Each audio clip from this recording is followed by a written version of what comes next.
Добро дојдовте назад. Како затеравме со математика денеска, мислам дека е време да одмориме со оглед на тоа дека верувам дека повеќето од нас носиме трауми од нашиот образовен процес токму од математиката. Време е за последниот разговор во студио, меѓутоа музички. Ја пречекуваме во студио Лара Иванова, која што е една од најактуелните и најуспешни млади музички имиња на домашната сцена, и Лара Иванова веќе прирасна во име кое што гарантира музичка зрелост, иако припаѓа на новата генерација. Па по многобројните успеси и хитови, утрово сме тука заедно со цел да ја промовираме и нејзината најнова песна, така што во продолжение да те посакам, Лара, прво добро ти утро и добро ни дојда, и благодарам што можеби си една од ретките која што лесно го прифаќа утринскиот термин. Ви благодарам пред се на поканата, навистина ми е мило што ева токму ова утро сум денеска тука со вас. Обично сум ранобудец и сум на факултет ова време, така да не ми беше проблем да бидам. Не беше во математика. Па не математика, за среќа. Да, за среќа. Вкусна неморал е твоето најново музичко парче, кое што забележувам дека веќе на социјалните мрежи ги добива тие препознатливи реакции кога станува збор за твојата музичка кариера и се она што го даваш за домашната сцена, но лично ти како си задоволна после еве колку дена поминаа? Можеби една недела? Па, или помалку? Помалце, да, мислам околу 3-4 дена се веќе поминати. Искрено јас од кога ќе ја пуштам песната, некако и не пратам толку што се случува, затоа што некако оставам самата песна да издише, да стигне до публиката природно. И многу сум задоволна од реакциите што досега ги видов и пораките кои што ги добив од слушателите, од целата јавност, од многу колеги кои што исто така ме поддржа. Мило ми е што луѓето го препознаваат тоа што сакам да им го прикажам, а тоа е некој нов звук, нешто што ќе остави мој печат, некој урбан стил. Поп музиката е тоа што сакам да го правам и во кое што најмногу се препознавам, така да мило ми е што реакциите се многу позитивни и се надевам дека и понатаму ќе продолжувам, како да кажам, да им создавам една убава слика околу мојата музика. Критиката вели дека токму со оваа песна и со овој спот покажуваш зрелост и нормално јасна насока во својата музичка кариера. Го чувствуваш тоа како така? Да, многу луѓе ми го кажаат тоа, мислам, и до негдека и нормално е, затоа што релативно млада почнав да се занимавам со музика професионално, зборам. Инаку почнав уште на 6 годишна возраст, меѓутоа на 15 години беше мојата прва песна и некако со тек на годините луѓето ја препознаваат и зрелоста дури и во музиката. Мислам, како поминуваат годините, како созревам, така и музиката некако си доаѓа на свое, некако оформувам некој стил по кој што стварно луѓето кажуваат дека се гледа мојата зрелост и дека преминувам во некоја друга фаза поинаква. Се гледа дека си подготвена за се она што идно ти следува и се што носи твојата музичка кариера, меѓутоа иако верувам дека во моментите кога ги имаш постигнато и најголемите успеси со неколку изминати проекти кои што имаат и милионски прегледи, можеби најважно е тоа што секогаш е прифатено од публиката и таа доверба која што меѓусебно имате, но колку си свесна во тие моменти дека го постигнуваш тој успех или треба навистина да помине еден подолг период за да слегнат сите тие импресии, а исто така си една од можеби ретките кои што доста активно работи и навистина постојано не изненадуваш со нешто ново. Како изгледа тој меѓупростор од еден успех до след? Па дефинитивно, како што кажа, треба малку време дури да слегнат сите впечатоци, затоа што во момент кога правиш навистина голем успех, претпоставам и мислиш еве на пример Бела, песната која што достигна 40 заедно милиони. Со Пајак. Да, која што е една нереална бројка, мислам, тука за Македонија и општо за нашиве простори низ цел Балкан. Тоа е стварно еден голем успех за кој што сум преблагодарна. Многу ми е мило што луѓето ја препознаа нашата енергија и нашата љубов која што ја даваме кон музиката и целата приказна која што сакаме да им ја пренесеме. Така да, дефинитивно треба малку време во тој период.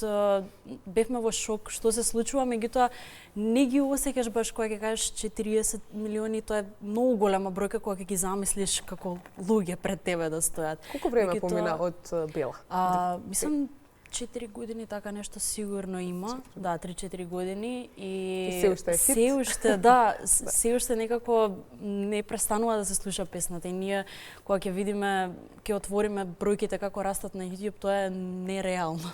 Не знаеме стварно како се случи. Меѓутоа тоа ми е само мотивација некако да работам се повеќе и повеќе на мојата музика, затоа што дур не ги стигнеш тие бројки, може би мислиш дека е нереално, меѓутоа кога ќе го стигнеш тој успех, си викаш нема граници. Стварно, без разлика на кој јазик пееш и каква е песната, мислам дека ако со љубов го работиш тоа, ако постојано работиш, не може да останеш неприметен доколку си стварно квалитетен во тоа што го правиш. Веројатно песната е добра, односно да. Она што го правиш и нормално секој се стреми тоа да го направи онака како што треба. Ние пред почетокот на разговорот зборувавме и малку спомнавме дел од твоето образование. Практично ти и тука си вклучена во музиката. Што студираш? Да, студирам балетска педагогија. Меѓутоа таму имам и балетски и музички предмети и всушност тоа е цел мој живот. Јас од мала одев нижо музичко и балетско паралелно. Така што мило ми е што се уште успевам двете работи да ги задржам да бидат во мојот живот, иако балетот сепак е малку во позадина, тоа го чувам за мојот приватен живот, тоа е нешто што во иднина сакам да го правам, меѓутоа еве кога сум на сцена сакам луѓето да ме знаат преку музиката, но секако можам танцот да го вметнам, што многу ми се допаѓа и мислам дека едно без друго не можат тие две работи. Кој ти е подраго? Па, музиката повеќе ја сакам, затоа што би рекла тоа е, пеењето е природен талент кој што го поседувам, додека пак балетот е нешто што мора да го научиш, мора да имаш една дисциплина по која што треба да се водиш и тоа бара многу вежбање. Не викам дека пеењето не бара, меѓутоа многу е полесно кога нели имаш предиспозиции, да, и некако си роден со тој талент, па вежбањето е многу полесно после тоа.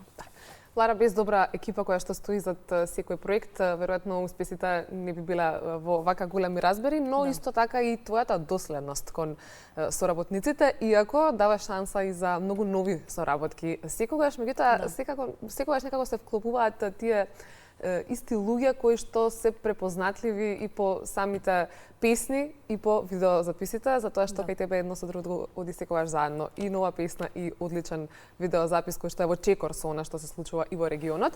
Па за вкусна неморал, со кого соработуваше овој пат и во однос на музичкиот дел, меѓутоа и за визуелните ефекти? Да, за вкусна неморал соработував пред се со продуцентот Андреј Ник. Тоа е еден млад дечко кој што е навистина многу талентиран и сега верувам дека и вие се повеќе и повеќе го гледате во целиот тим кој што работи не само на моите песни, туку и на доста други музички имиња и артисти. Така да, доста ми е мило што почнавме една соработка, соработувавме претходно и на други проекти. Така и сега продолживме и на овој.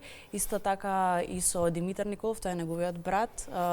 И двајцата се продуценти и направивме навистина една многу интересна песна, затоа што има некој техно бит, би рекла, што е навистина ново за нашите простори.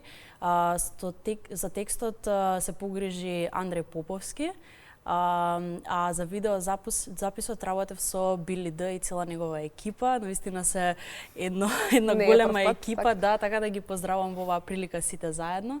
И мислам дека одличен спој направивме и со песната и со видеозаписот и верувам дека и понатаму во проектите кои што ги спремам ќе ги сретнете повторно истите. Тимо што победува не се менува. Лара, што е следно?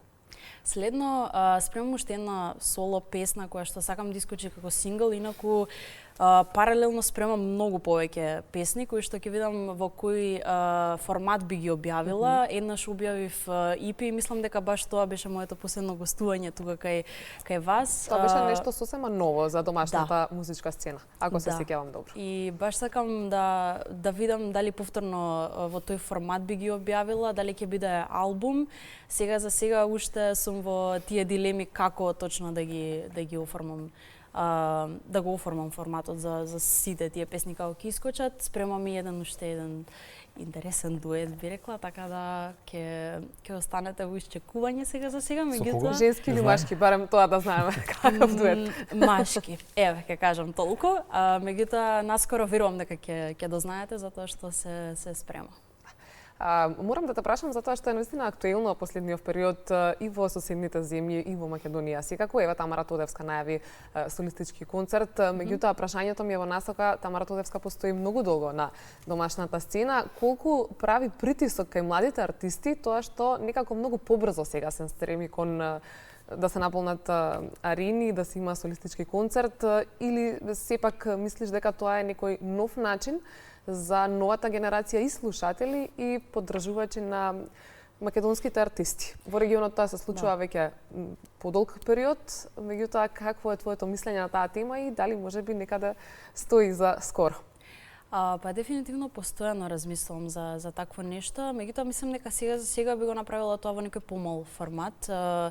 Може би некоја сала како филхармонија, например, или нешто во тој стил би било посоодветно, затоа што сепак сметам дека треба да поминат неколку години во кои што луѓето стварно ќе стекнат доверба дека ти како артист си доследен да направиш концерт и тие да имаат доверба во твојата музика и постојано да знаат дека ќе вадиш нова музика, дека имаат зошто да те слушаат, нели да не биде тоа само еден хит, па да најавиш концерт нема поента. Сега за сега имам доста песни извадено, околу 27 или 8, ако не се лажам, што е навистина голема бројка и веќе може да се направи некаков формат на концерт, да кажам. Така да наскоро се надевам кога ќе ги извадам и овие проекти кои што ви ги зборам дека ќе искочат.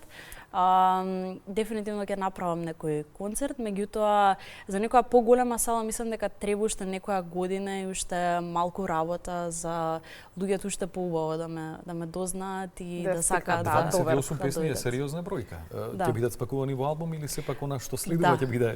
Тоа што ќе следува дефинитивно ќе биде спакувано како албум во некој таков формат.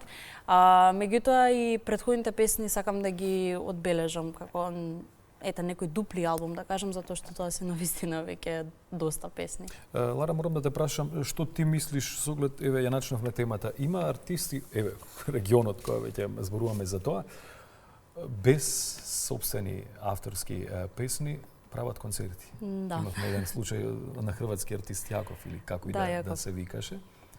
Дали тоа е во ред? Затоа што гледам, се води некоја полемика околу тоа, има некои од артистите и веќе реагираат нормално дека нели без своји песни, сепак распродадени еден куп концерти. Да, знаете што е интересно, што кај него препознаваат една звезда, што се вика. Значи стварно кога ќе кажеш или ја имаш таа звезда или ја немаш, тој ја има дефинитивно.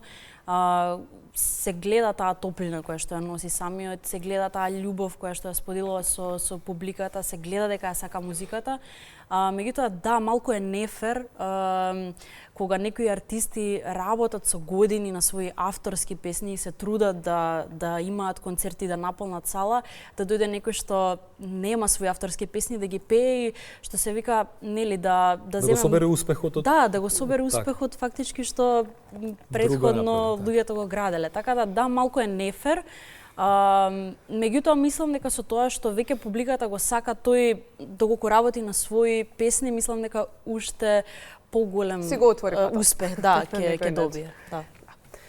Лара, пред крајот на денешниот разговор, ни откри што за скоро може да очекуваме, кои се твоите некои планови за подалечна иднина, меѓутоа како изгледа твоето секојдневие, затоа што знаеме дека имаш полна агенда и во однос на музиката, меѓутоа и споменав доста соработки, а и тука се за поддршка за сите оние артисти кои што веројатно сте тука некаде со возраста, па како изгледа твоето секојдневие и што најмногу те радува, што во последно се случува на домашната сцена, затоа што впечатокот од она што гледаме на социјалните мрежи е дека е многу пораздвижена од пред неколку години.